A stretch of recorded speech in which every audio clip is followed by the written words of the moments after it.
What's going on with all my billionaires out there? This the guy, Hoodz Billionaire. Welcome to Hoodz Billionaire TV. Big favor, big abundance.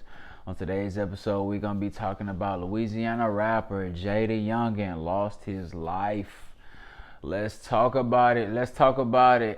So Louisiana rapper Jaydayoungan was shot yesterday in his home, him and his father as well. Now there were different reports surfacing that he wasn't deceased at the time of reporting, but he did end up succumbing to his injuries later on that night. It was also reported that there was an additional shootout at the hospital that Jaydayoungan was at, where I guess associates of Jaydayoungan had gotten to a shootout with, I'm assuming, were the exact same people who just had shot him previously, or people associated with those people. Now I want to just unload on a bunch of topics on this particular situation. The first one I'll start with is that I did a lot of research on Jaydayoungan, and just, looked at, multiple pages and multiple sites of information on Jaydayoungan, and from everything I could gather, this kid had a really pure heart. You know what I'm saying? He was a really good kid. Regardless if he was in the street shit or not, you're talking about somebody who, doing turkey drives and toy giveaways, school giveaways, took care of his family, his mother, his sisters, just looked out for everybody. And some interviews, like an interview that I heard from him on Vlad TV, which I didn't like how Vlad was doing in that interview, but I will say in interviews, he had an interview on Vlad TV where, he definitely sounded like he had his head on right, man.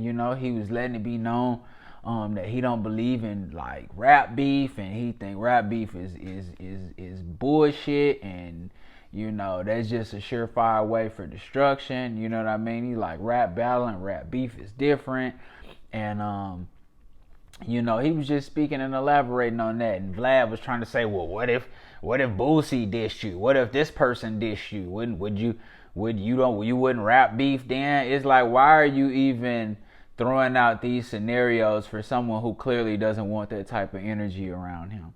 You feel what I'm saying? It's like, and then what Vlad will do something like that, ask him a question like that, then if he answer it, he'll play that answer to that response to somebody like Boosie and be like, I asked Jaydayoungan, if you dissed him, what do you say? And this is what he said. You know what I'm saying? That's how he do. But that's another story for another day. I like how he responded. I like his character. I like how he stood tall on during that interview. And I just like a lot of the things that I heard him say and how he responded. Now, with that being said, Scott, he had a really long arrest record. You know what I mean? He was getting arrested a lot for weapons charges, drug charges. This guy had got caught with oxycodone and syrup, about 3 or 4 separate times. Domestic violence, seemed to have a toxic relationship with his baby mother, where they would fight a lot, and she had pressed charges. And just based on his videos and the content of his lyrics from what he rapped about, he was on that type of time. You know what I'm saying? He definitely rapped about, killing and robbing and stunting and flossing and like hypersexualized shit. You know how this shit go. You know what I'm saying? It is what it is. We just gonna call it what we gonna call it. You know what I'm saying? But with that being said, it's yin and yang, man. He was a really good guy from all accounts of all research that I've done. He just seemed like a really good kid with a really pure heart, but he just was in the streets. Another thing is, watch the company you keep. Watch the niggas that you got around you. It don't always got to be you. You feel what I'm saying? He could have not been on nothing, but the niggas that you had around you, you know what I'm saying? I'm looking in these videos once again, everybody waving sticks and just, moving around. You feel what I'm saying? Like, that could have been a situation where you just are the people around you. The people around you, you are going to be a manifestation of the people that you surround yourself with. So even if you on some rap shit and some positive shit, if you got 5 to 10 steppers around you, like, that energy is gonna absorb into you and into your life. you in a toxic relationship with your girlfriend, that energy is gonna absorb into you, into your life. You know what I'm saying? And you throw on doing a lot of drugs and lean on top of that, you're not really gonna be in your right mind. And this man was fresh out of jail on top of that. You feel what I'm saying? So he was fighting a lot of cases, and it was just a lot of negative baggage on him. But you know, I just hate seeing young black men die that have potential and talent. Now, one thing I will say is, y'all rappers got to make a decision. Like, from what I'm able to see, bro, y'all more street niggas than rappers.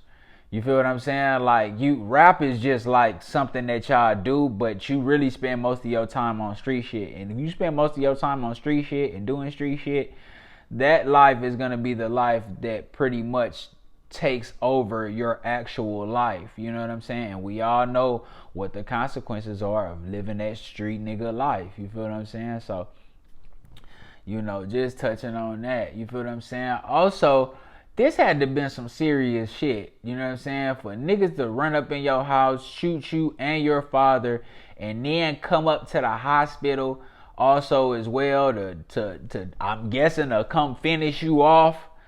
That lets me know everything that I need to know. Like, this was definitely some real shit, some real beef. There was probably some money involved. Niggas probably put some money on Jaydayoungan head. We just gonna be honest about that.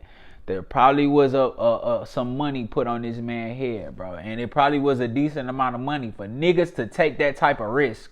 For you to run in Jaydayoungan house with his father. You don't know what type of guns he got in that motherfucker. You don't know what type of straps he got in that motherfucker. You don't know who in that motherfucker. You don't know what's going on in that motherfucker. He could have just been sitting on the couch with a goddamn AR on that motherfucker with a drum on it. You know what I'm saying? Like, y'all took a hella fire risk running in this man's house on that type of shit. Has to be money involved. Niggas not taking them type of risks when money not involved. You feel what I'm saying? That's just high risk. You know what I'm saying? Then to go to the hospital to try to finish it, that's just like I said, that's just too high risk, man. You know what I'm saying? It gotta be 50, 100,000, 150. It gotta be some money. Niggas that ain't even the type of hit where you just throw a nigga a couple stacks. Like, niggas ain't doing all that for a couple stacks, bro. That's some 50, 100,000, 150,000. You know what I'm saying? Some real money. So I don't know what he was into like that for a nigga to want to put some money on his head, but it's like, you know what I'm saying, man? That shit just too crazy. You feel what I'm saying? But you know, that's just the scenario that I could draw up, that I could think of, where somebody would want to kill somebody that bad. You feel what I'm saying? And like I said, the kid had a really pure heart, from based on, you know, the interviews that I saw, and you know, from the different sites that I saw. You feel what I'm saying? I didn't see anything negative. I had never heard of Jaydayoungan before yesterday, if you just want me to be 100% honest. So I had to do my research, and like I said, he just seemed like a good kid. Like, he was on good time, man. And we just gonna pray for his family, you know, pray for his child. He was a father. And I'm just, you know, praying everything work out with that situation, man. And y'all gotta move smarter, man. There's no reason you should be accessible. You gotta cut off. Let me tell you something. Anybody who gets any level of success, you have to limit the people that can access you. People should not just be able to pull up to your house. People should not just be able to call you. People should not just be able to come where you are. You know what I'm saying? If you going out, you got to move a certain way. And now you got to know that certain places are off limits.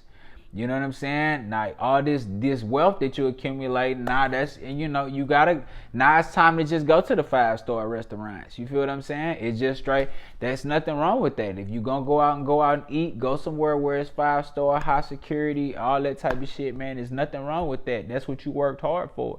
You know, it's parts of your life that you got to give up. You have to accept that when you level up. You feel what I'm saying? So, parking a brand new Corvette out in front of your crib that's easily look like it's located in the hood still in Louisiana, is like, that just wasn't the right move. You know what I'm saying? And I just hope everybody learn from this situation, man, and I'm praying for everybody involved, man. This the guy Hoodz Billionaire. Don't forget to like, share, subscribe. This the guy Hoodz Billionaire. Big favor, big abundance. Don't forget about my Cash App giveaway.